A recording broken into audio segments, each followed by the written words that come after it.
Welcome back, amigos. Welcome to the Football Amigos Show. It's your boy Mide, as always. Welcome back to the show. We have missed you all. What a game, week 20. Amigo, are you amigo Sam? First of all, before we even get into the interesting reactions from game 20, Sam, how are you doing today?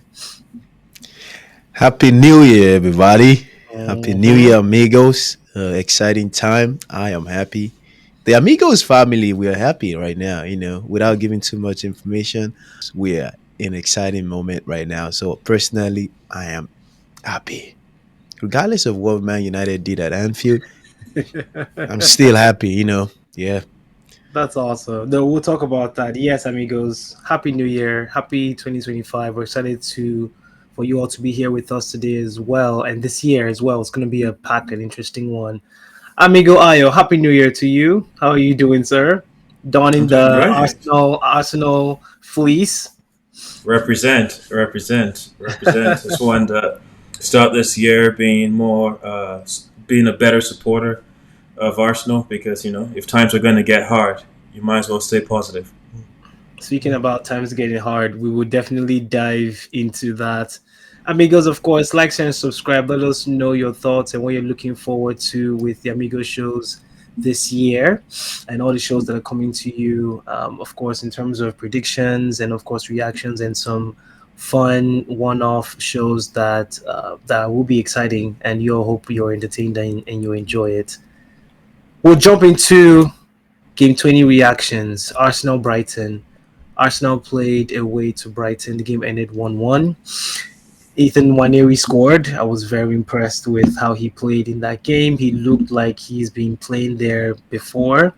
He didn't look phased at all. I agree that penalty was a penalty in my opinion, but I'd love to hear Ayo's reaction to that call. But it also made me realize that Arsenal, as much as he's used to scoring goals and he's playing well, they might need to jump in there into the transfer window that's already open right now. Ayo, we'll start with your reaction and where you think Arsenal can go from here. Your thoughts on the game. Frustrated. That's my only response to the game. It was just such a hard game to watch, especially in the second half, because you start the game and you see the score, the team, the team lineup, and you see Marino, you see Declan Rice, and you see Jorginho, and the first thing that hits your mind is where is the creativity going to come from? You look in the bench and you assume it's going to be littered with players, but you realize that Havertz is sick. Odegaard was sick as well. He actually wasn't even supposed to play. He had to come on, and Martinelli was also sick. And come on because there's been a flu. It came in. This was before the previous game, which we won, but into this game, and so you just see light on the attack. And when we played them, what was just so frustrating was you could see that we couldn't compete just in terms of physicality. The players playing back to back. I think it's kind of funny. The game we played on January 1st actually helped us in the sense that we had more time to rest between our previous games, but actually like backfired because our next game was on the 4th, which is only 3 days, and then we didn't have enough time to rest and train. So the Brighton guys seemed fitter. Our team seemed so depleted and so devoid of energy, and we just played into a stalemate. We created a wonderful opportunity for Nwaneri to score, but outside of his goal, I didn't think he played well.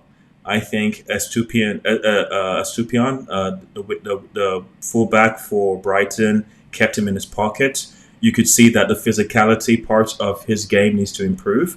I personally don't think Waneri is a solution this season. I don't think he's a solution next season. I think it will be the 26 to 27 season before you start taking him seriously as a true rotational option. But the fact that he's on the pitch, making an impact, learning, and taking it all in a stride is what is good to see.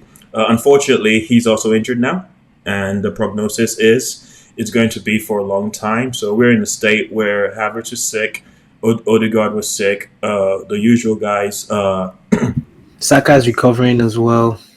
He's gone for 2 months, so at the very least, Ben White. So we don't have a right. We don't have a right. So our right side is capitulated because we don't have a right back other than I keep forgetting his name, Timber, and so Partey has to fall out of the midfield to accommodate that lack. We don't have a winger that can play that. We literally only have Trossard and Martinelli, and we have to play Newcastle in a couple of days. And so it is one of those places where everything that could have gone wrong has gone wrong so far this season. The fact that we are where we are in the leadership says a lot about actually all the good things Arteta is doing, but it's not enough.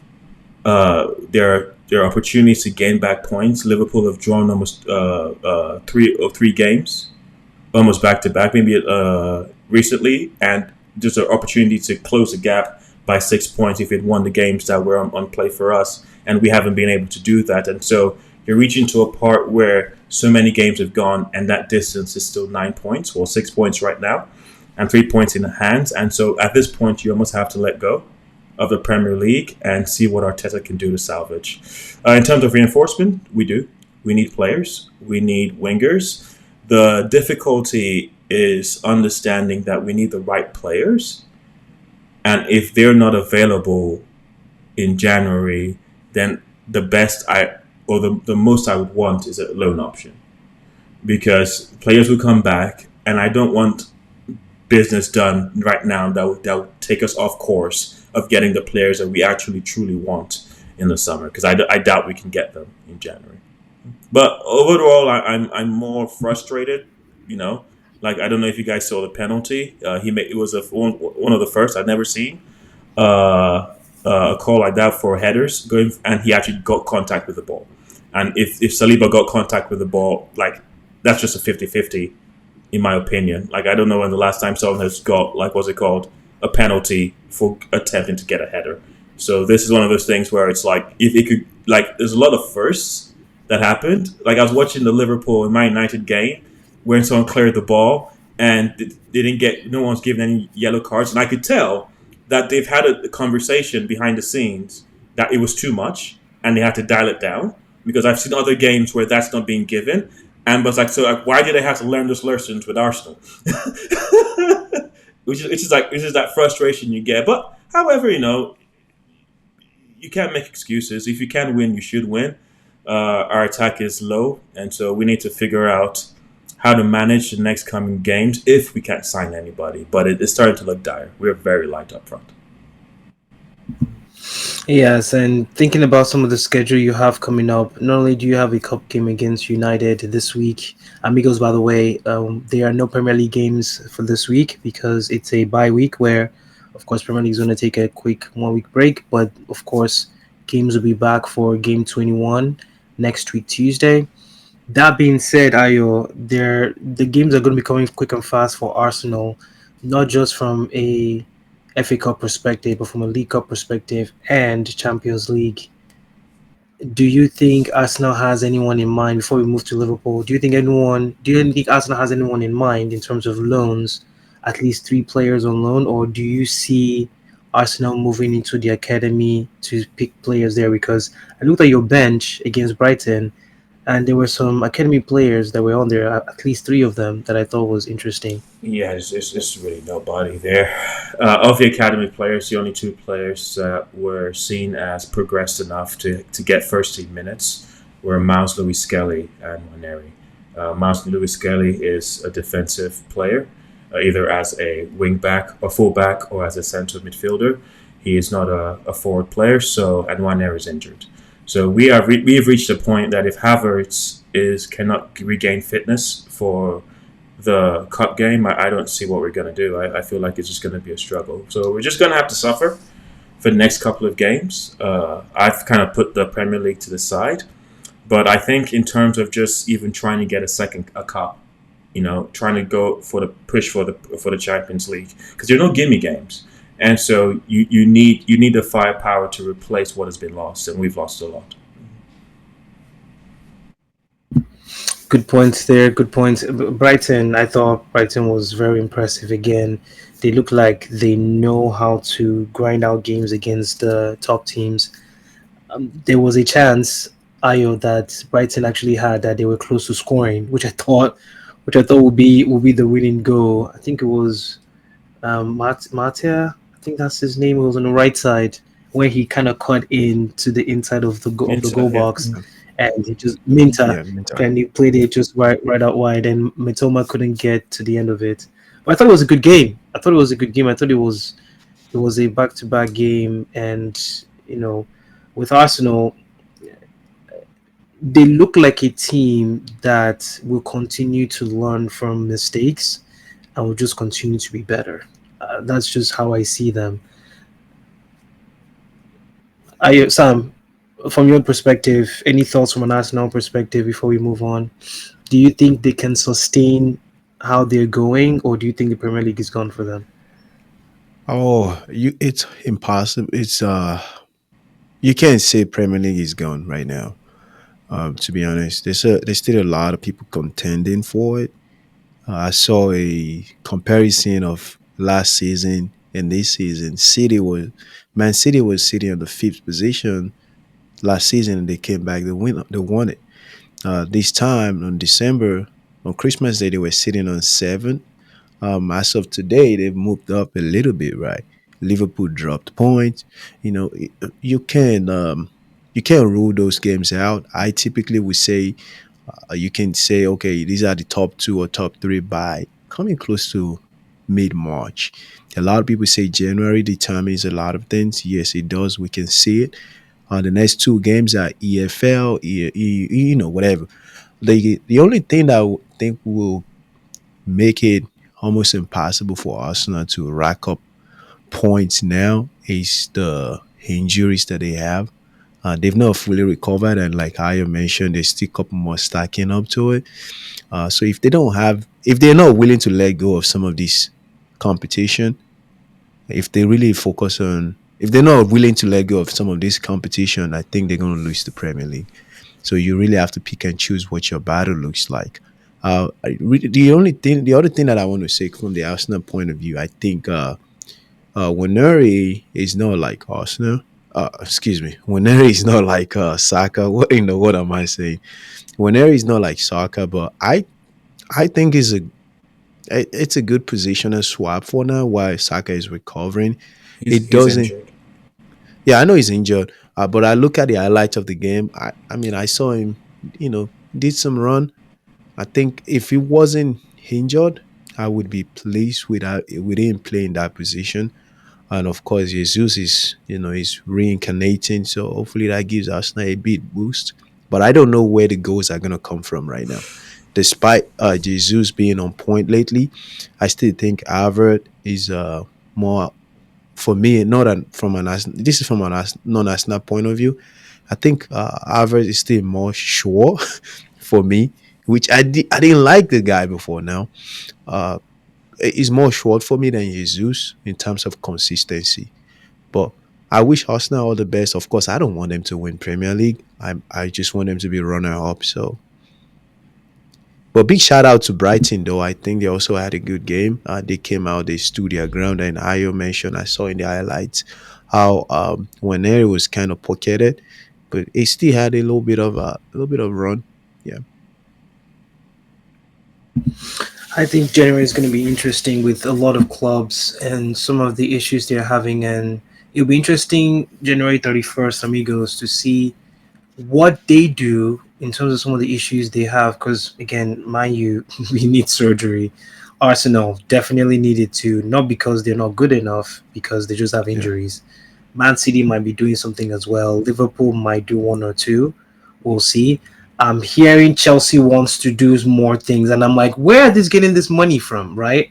But it'll be very interesting to see what happens in January, and then by March, that's when we will really start to see where teams are and possibly where they will finish. But of course, amigos, like, share, and subscribe. Let us know your thoughts from that game. We're excited to see how the year plays out.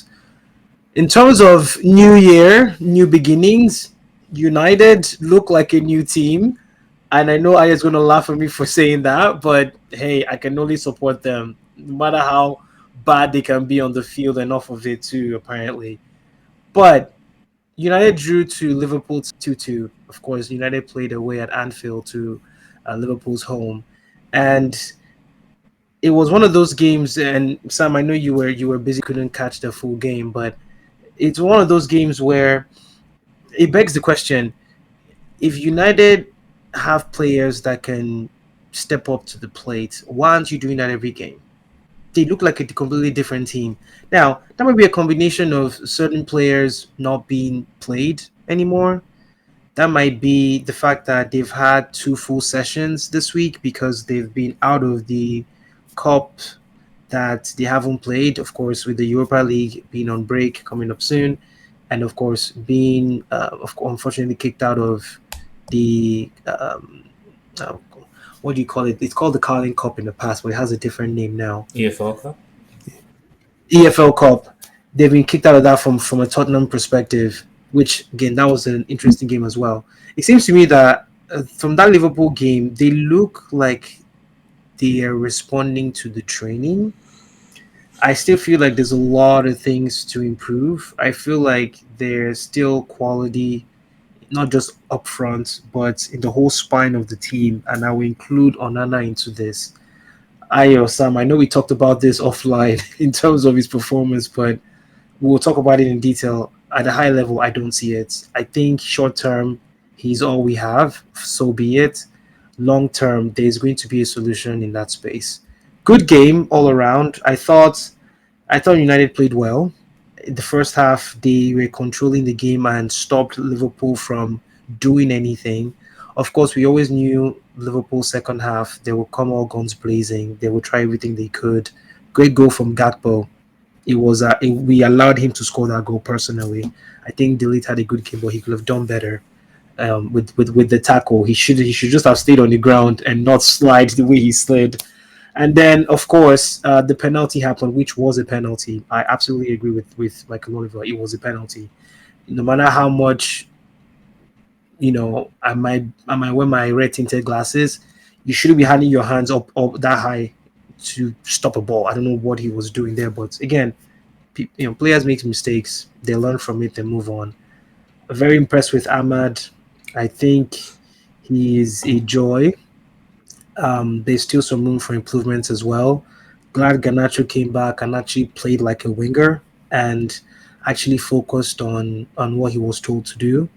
Hoyland has a lot of growing to do as well. I don't see him leading that line long term, unfortunately. But all around, great defensive play. We should have won it personally.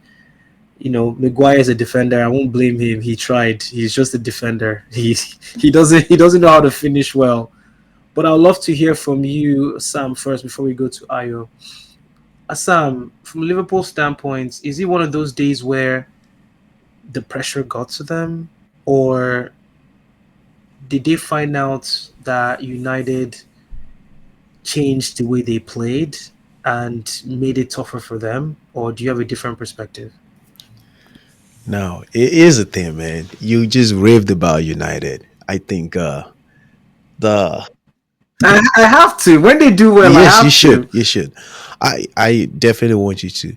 I really think the victory, quote unquote, that they had was just a downfall because Liverpool fell off the wagon a little bit. That's why they have that victory.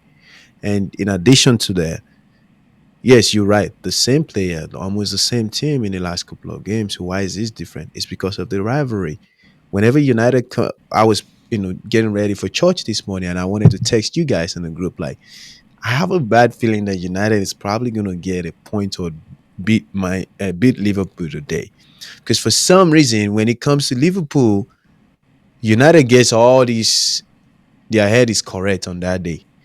But that's still not the main thing. I really think the main thing is poor defensive work from Liverpool. That's why United shined, and also terrible uh, lack of connection in the midfield. I didn't see the full game, but I saw the highlights. I was just trying to piece highlight from different sources, and I'm like, yeah, our defensive work has to improve, and this is just going to be as direct as it gets.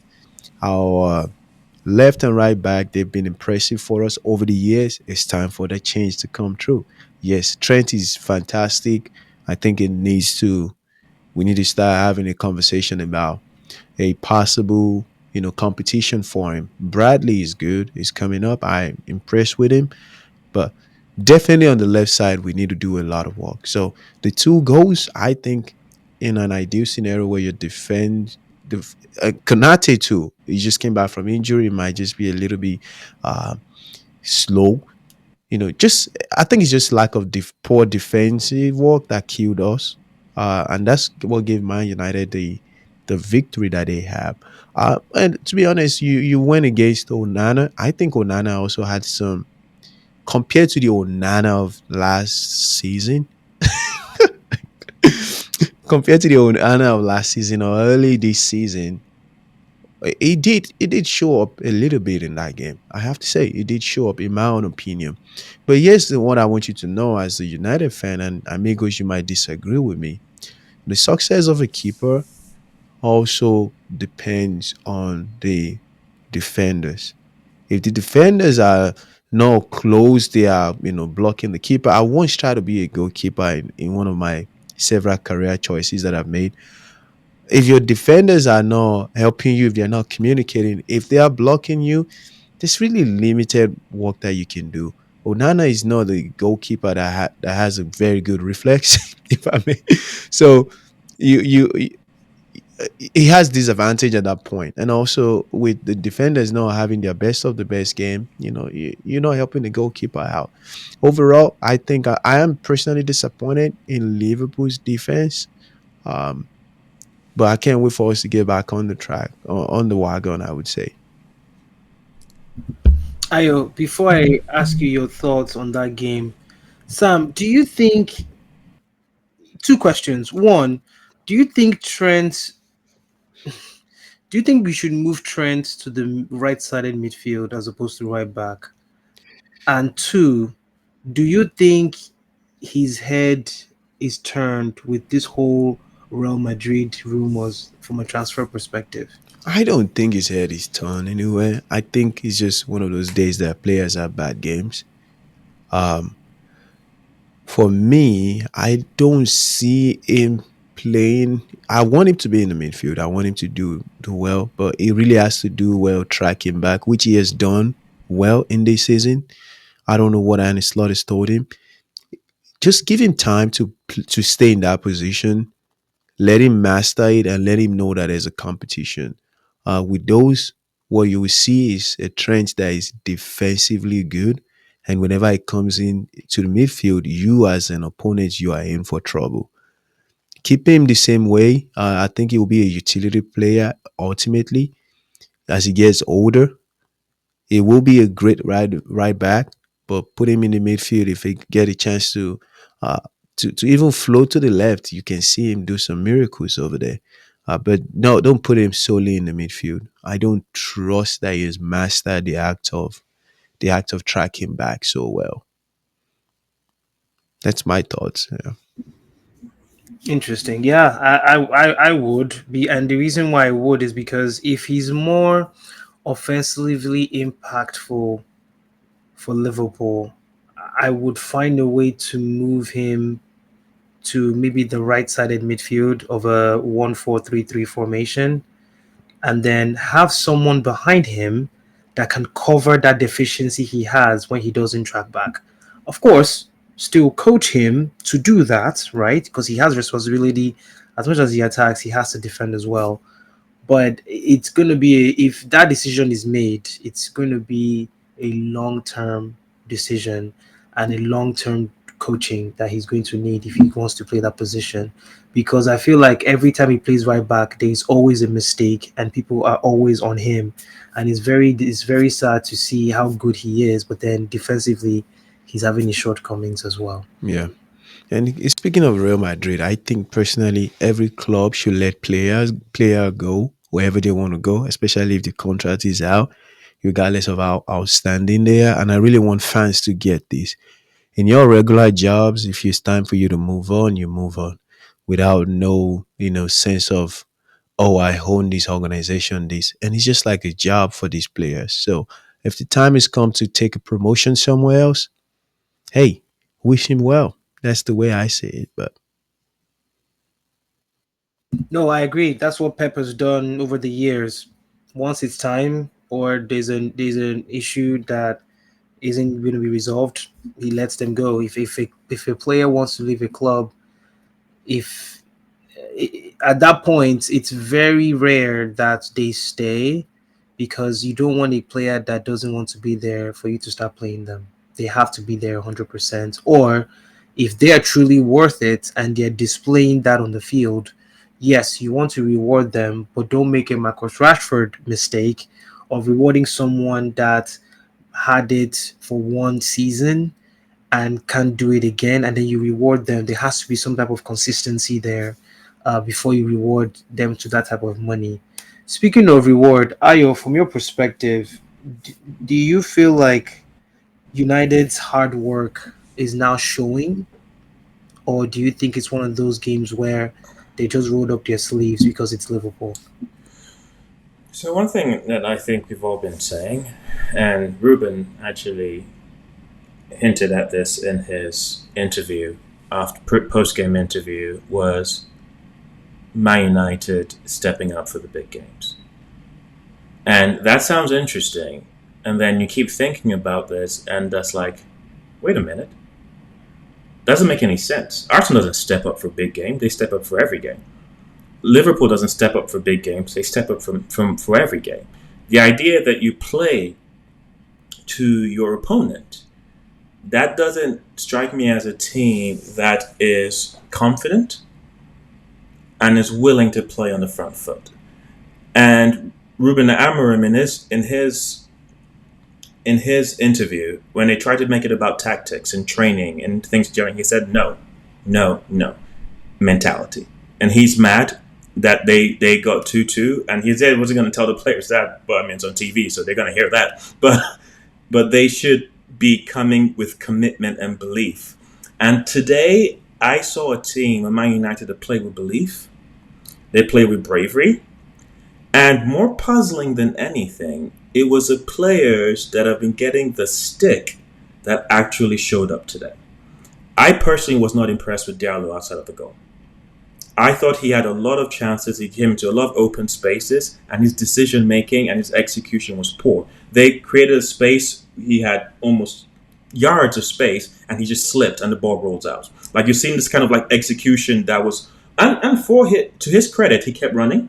He kept applying himself, which is where the goal came from. So there has to be credit to that. But the key players, Maguire, oh my God, what a game he had. Very, very secure on the ball, defensively, marshalling and organizing his defense. And I know they conceded 2 goals, but they conceded 2 goals against Liverpool. I think there are extenuating circumstances towards that. But he marshaled. Ugarte had a phenomenal game. Phenomenal game. I was so impressed.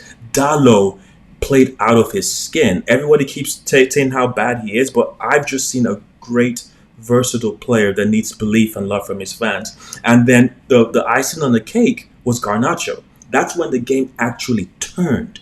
Because you could see, and one of my favorite moment was Ugarte was progressing with the ball on the left-hand side, and Garnacho was a little bit central. And you just look at the bench on the technical area, you can see Amorim pushing him to come out wide so they can stretch the game. And he was like ushering him to come out and hold that width.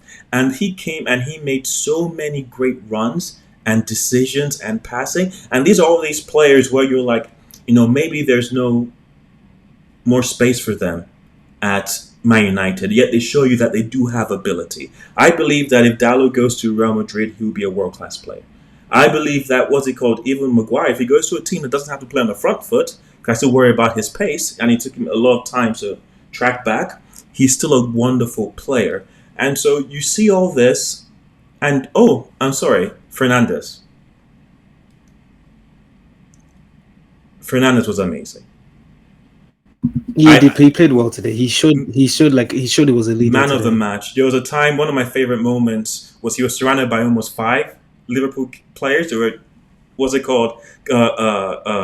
coming at him from all directions. A little a shimmy, turns, he escapes with the ball. They have to foul him because he just beat 5 players with 2 touches. Yeah, Trent found Yeah, him. Yes, and yes, you yes, see yes. them rolling back the clock, and what that tells you is that the ingredients are there. The mentality might not be, the character might not be, and Amarim's job is to imbue belief, but let them know that there is no next game. And they have to move to that place where there is no, it's either this game or nothing. It's boom or bust. And so what I think is they seem to take a step back when there is no pedigree on the line. So when you get bring a Wolves, you bring another team, and you don't see the kind of desire, the kind of intent, and the kind of determination that you would see when they play more established opposition. Another thing that we'll have to say is that styles make fights. Liverpool are transition heavy. Man United can play a transition game. Every other team that they play won't do that. They won't stay up, and they won't go back and forth. And you see the opportunities or the chances won't be as clear. And so you play a game like what's it called by Liverpool does. Man United look brilliant. You play a more contained game. Man United might look devoid of ideas.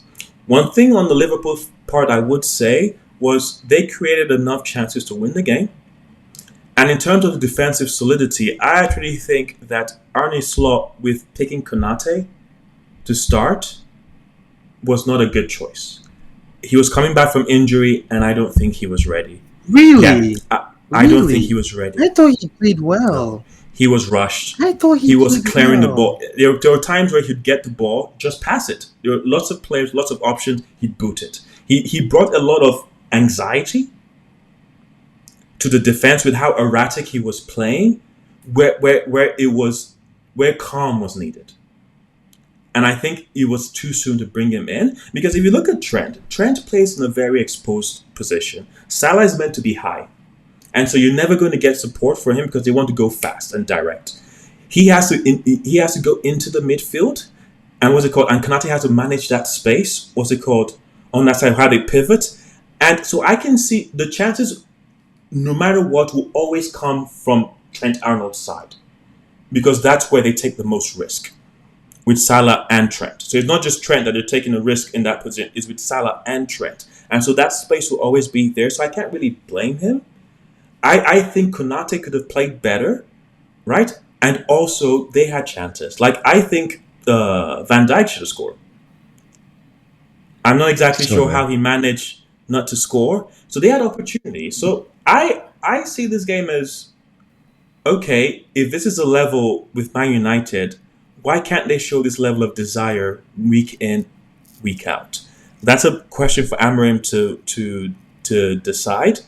With Liverpool, I'm a little bit worried as to going from a place where everything is secure to you see the thing from Salah saying that this is his last year. He threw that in one of his quotes. You see that Van Dijk hasn't been settled, Trent hasn't been settled, and it brings a little bit more uncertainty than you otherwise have. And also, I think that Arne might have to become a little bit more flexible. I think that they can play the 90 miles per hour, but we have to remember that's what got Klopp in trouble eventually, where at some point you had to slow down. There were points in absolutely. the season where Liverpool could slow down and then speed it up at will. And this game, for some reason, they weren't able to slow it down because there were points where they should have taken it easy. And they still kept going 90 miles per hour. And Man United, more than most teams, Newcastle is another team that can do that. But Man United can play that game. And I think that's really what made a difference. Yeah. Yeah, in addition to that, very good point, Ayo. I think from the player selection, if I know Gomez is injured, that's why we have to go back into Kanate. However, Kanate could have been halftime, planned for him to be in the halftime substitution. Let Gerard Comser start the game. Let instruct Trent to be more defensive so they keep that right side tight. Slow the game down. It's Man United. They're not doing well, quote unquote. You know that, okay, we have higher chance in this game.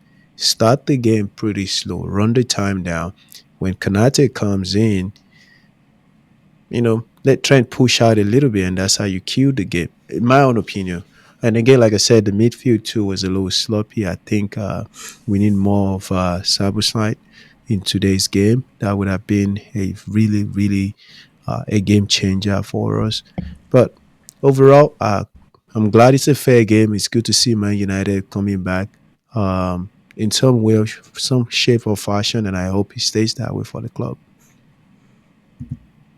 No, I agree. I thought it was a wonderful, classic performance from both teams to show how intense and competitive the English game really is to all the other leagues around the world.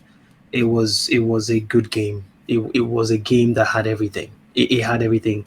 They were, I think, what Liverpool had, what, six yellow cards, no red card, which I absolutely love, but you could tell that both teams wanted it, right? And it shows that with United, it's a mentality thing. It's a quality thing, but it's also a mentality thing as well. And I feel like Amram. I was reading an article where apparently Amram did the same thing for Sporting when he came in. There were some players in Sporting that he had to jettison out of the team just because of their mentality and attitude, and it took about a season to get all of that done.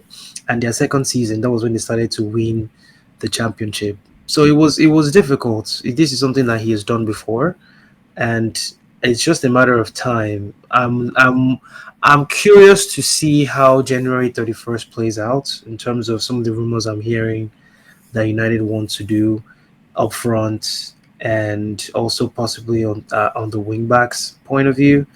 I was hearing rumors today that I personally think Rashford is done at United, and I think he's probably going to go on loan with an option to buy probably to AC Milan. I can see that happening. I can see possibly Osimhen coming, possibly not so sure, but we'll see how that plays out.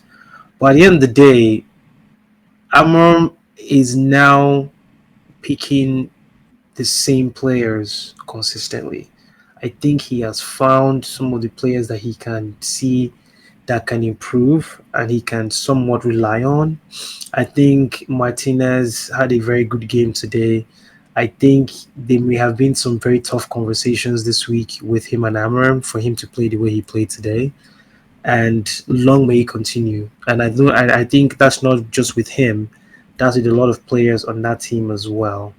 Again, we'll see how Arsenal plays out against United this week. I believe they're playing in an FA Cup game.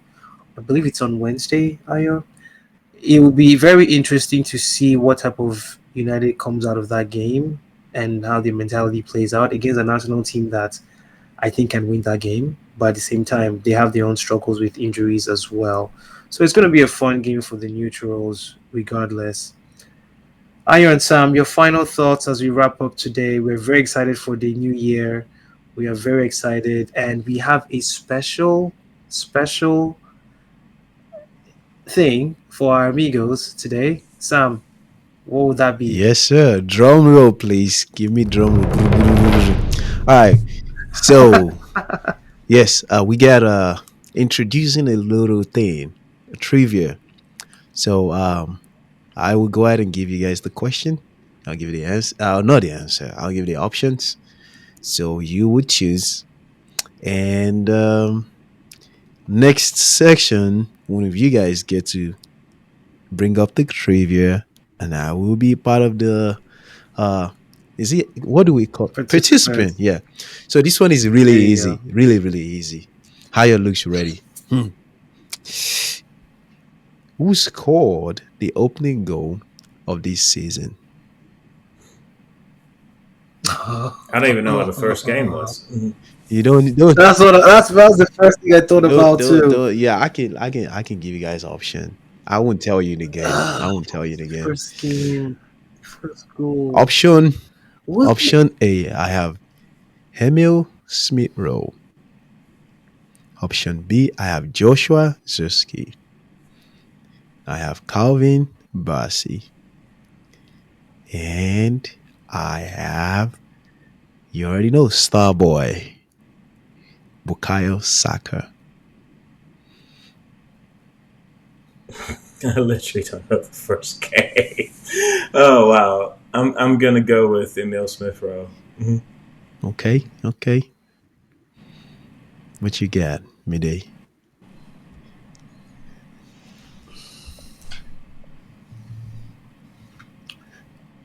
I think I'll go Amos with Rowe because I could have sworn Fulham played first as well, but then I'm thinking Saka.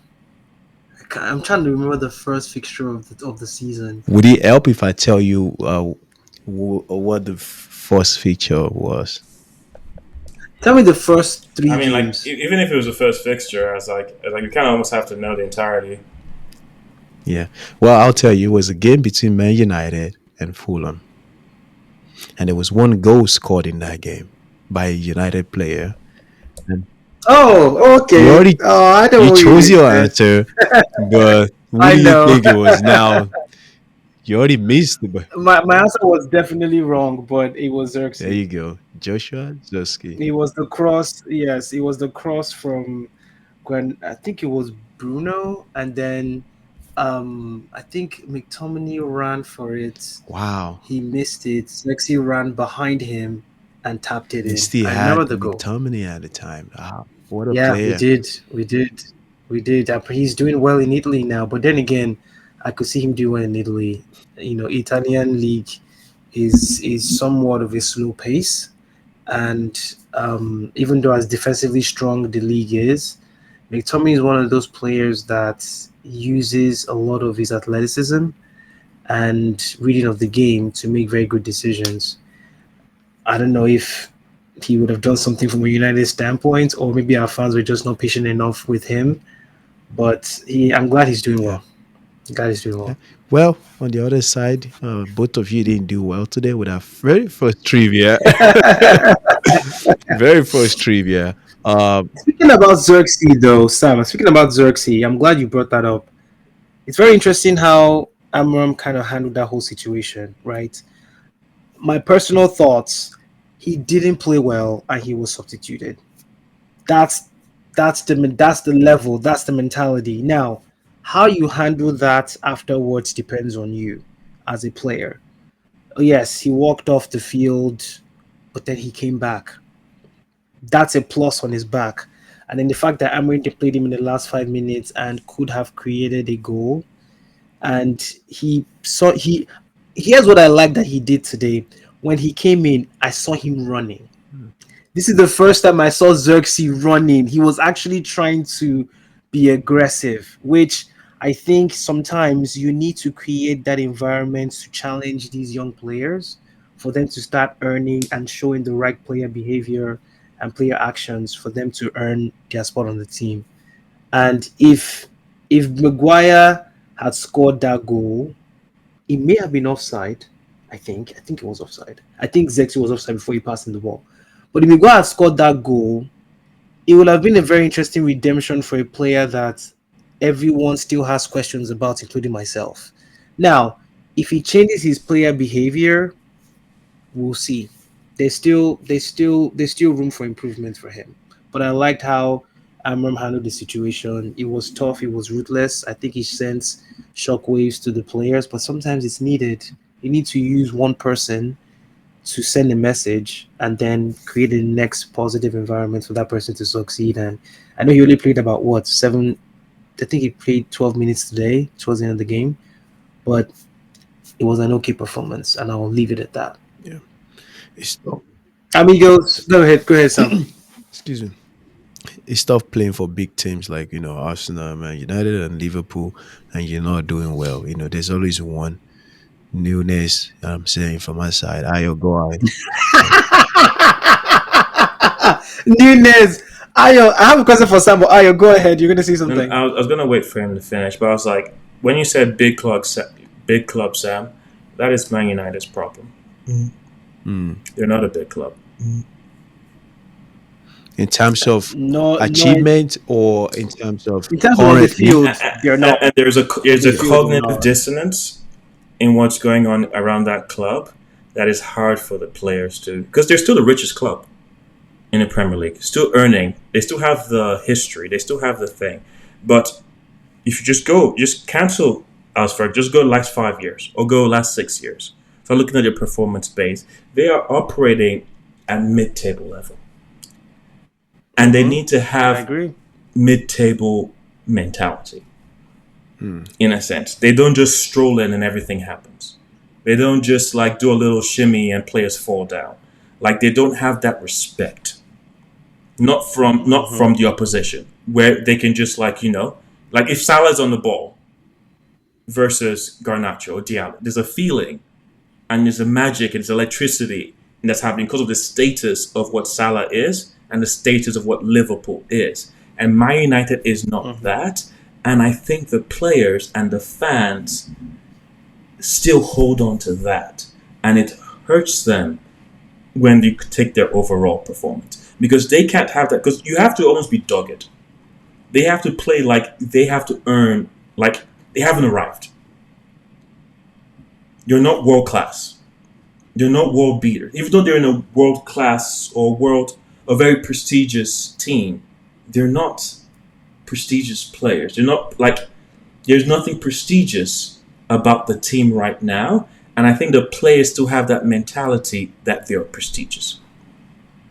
And the effort that you'd have to apply if you weren't at that level. I mean, everyone does, but the outlook, the approach, the humility, the eagerness to learn that you would have if you were like literally were a mid-table team, they don't have it. And that idea that they're a big team, I was like, I don't think they've done enough recently to say that. No, it goes back to the performance on the Yeah. field. Off the field, we can say they're world class, commercially fine. It's what you do on the field that matters at the end of the day. It really is. It really is. And if you're not, and I was kind of see with Man City a little bit where they just assumed they're on the field they would win. When you lose 13 games in a row, it brings you back to earth, and maybe they have a different mindset now in terms of them winning. Sam, I was going to ask you a question, but it jumped out of my mind. It was about Liverpool, but I'll ask that question the next time. Amigos, thank you so much for your time. We really appreciate you. We're very excited for this new year 2025. I hope you all are as well. We cannot wait for some of the games that are coming. It's going to be a fun week, fun year in the Amigo show. We'll have more invited guests coming in, of course, and we'll have more content for you to, of course, keep you entertained and get you to ask those questions. And of course, we'd love to hear your comment as well with some of those games. As always, thank you all so much. Stay positive. We'll talk to you also in the next show. Thanks, guys. All right, bye guys.